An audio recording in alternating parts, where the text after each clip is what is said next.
Honey, I'm home. Hi and welcome to the River Tuesday. My name's Batman and this is my non-spoiler review for Zack Snyder's Justice League. Yeah. Swear Batman never had this problem. It's finally here. 4 hours of gloriousness that the fans have been wanting for so long. Okay, so this is an epic. It deserves an epic review. I hope you enjoy this. This is non-spoiler. I'm going to do my top best moments for when the film actually comes out. But for now, don't worry. Let's get into it. So the first thing you need to know is that the aspect ratio for this film is boxed. There's a reason for that, because originally how Zack Snyder was filming it when he was filming the film originally, there is stuff to do with the aspect ratios and how it was filming in IMAX. And so instead of having cinema bars at the top, you know, those black bars at the top and bottom, you're going to have them on the sides. So don't think that you've got a broken copy or that this is not right. It is part of the experience. So that's just the first thing I need to say up front. Second thing I need to say up front is I was surprised by how much I actually enjoyed this. I went in very skeptical, so maybe that was part of the process. Maybe I went with such low expectations, and the reason why I had low expectations was that there's been such a hype for this film. You know, the fans have wanted it for years. We've had the whole thing about Joss Whedon, you know, all of that, and so we've been seeing marketing from Zack and the fans and Warner Brothers themselves, and so we know that there's been a lot kind of riding on this, and the fans, you know, you can't say anything bad. If you're a true diehard fan, you can't say anything bad against it. However, I'm a reviewer and I have to be as unbiased as possible, as unbiased as you can be standing in a Batman suit. However, I really enjoyed it, and that's mostly because the film actually gives backstory to our characters, which is the biggest change. So we have really great backstories for our characters. The film takes time with each of our characters. Even Wonder Woman, the way it's intertwined, because we had some of that originally in the, you know, the Joss Whedon version. Wonder Woman's intertwinedness. We have more time with each of our characters. It really feels like all the stuff that was left on the cutting room floor is now being put back in. And then we have the 70 million that Zack was given, because he gave up his own money to do this version of it. He didn't get paid, he didn't get a salary. He said no, just put it into the film, so he got 70 million to go and do reshoots, and so they did reshoots, and you can see where they have done, and you can see the old film in this film. Throughout the film, if you've seen the original, you'll be going, oh, that's that bit from that, and then you'll be like, oh, that's that bit, but it's totally different. And that's the biggest thing I could say about this film, is that you recognize it. If you've seen the original, you totally recognize the moments, but you like the way it's been edited in. You like what they've done with those scenes. There is also a grey filter that sometimes gets overzealous throughout sci-fi films like this, or fantasy films, you know, that kind of superhero genre that wants to go moody and gritty and Batman style. But it works in this. I would also say that the score doesn't overstay its welcome. It isn't like boom, boom, boom. The score is there, but it doesn't have those trombone, deep, thrombig sounds that just are like in your face and is too much to handle. It's there as a character to help drive the story, rather than just go, hey man, look at me, I'm Hans Zimmer and I can do sounds, really, really deep sounds. It's a character, but it's part of the film. It doesn't drive the film, which I really appreciated. That's not to say that you don't get the themes. You get that Superman epic theme coming in at the right time. You get those moments when you have the theme that you're expecting, or score theme, to come in and really build the scene, and it just really works so well. There are some outstanding moments that I wasn't expecting as well, from new scenes with The Flash, new scenes with all characters, and a lot of surprises, which I'm not going to spoil here for you. I will say that you do notice the 4 hours. 4 hours is a long time. You know, even the Return of the King, the extended edition, is only 4.5 hours. I say only. We're getting back into the zones of where Cleopatra was, you know, 4 hours. They're really, really epic.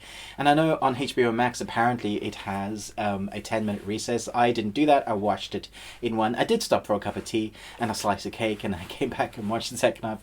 However, you do start to feel it. I kept on checking the timeline, and it's like, how much is left? And so you get to part 1, and you're like, whoa, okay, that part 1 just kind of flies by. And you get to part 2, and you're like, yeah, I recognize this, but they've done a lot with it. You get to part 3, and you're like, that was pretty cool. And you get to part 4, it's like, it's ending now, right? They only said 4 parts, right?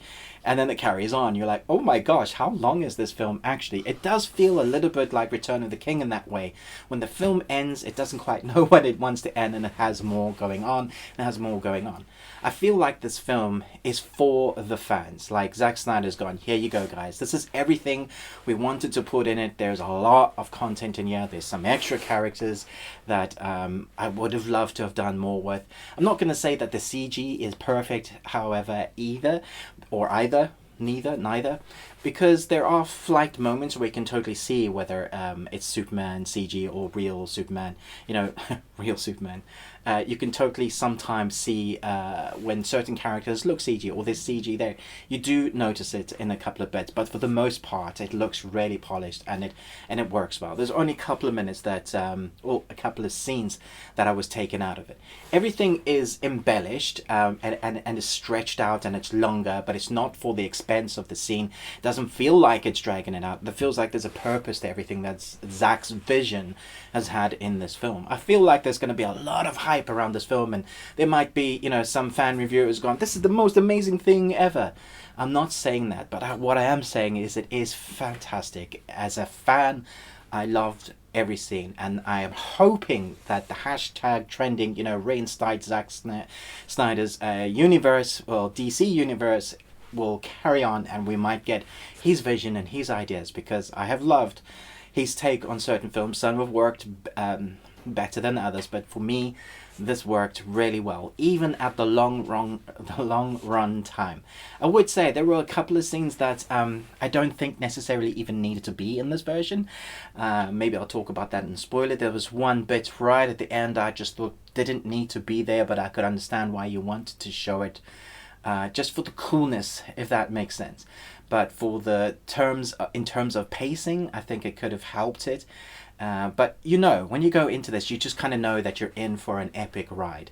Give yourself half a day, space it out, get ready for the ride. If you're a fan, you're gonna love it. If you're not so much a fan, but you're watching it to watch it with a loved one who is a fan, I think you will still be enjoying it. I don't know if you'll love it as much as everybody else. This is a superhero film. It does have all the hero landings. It does have plot protection.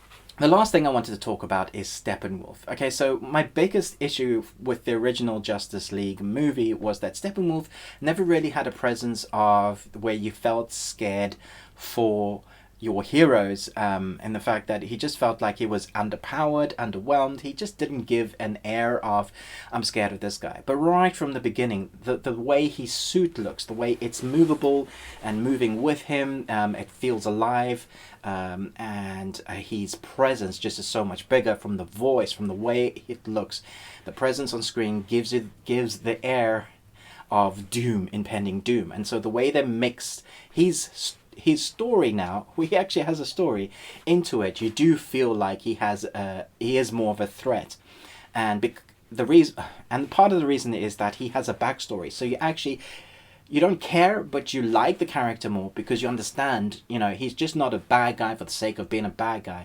He's a bad guy with a purpose because he has a mission, because there's a reason behind that. And we never got any of that behind. Last time it was just because my master, has sent me and blah, blah, blah, blah, blah, blah, blah.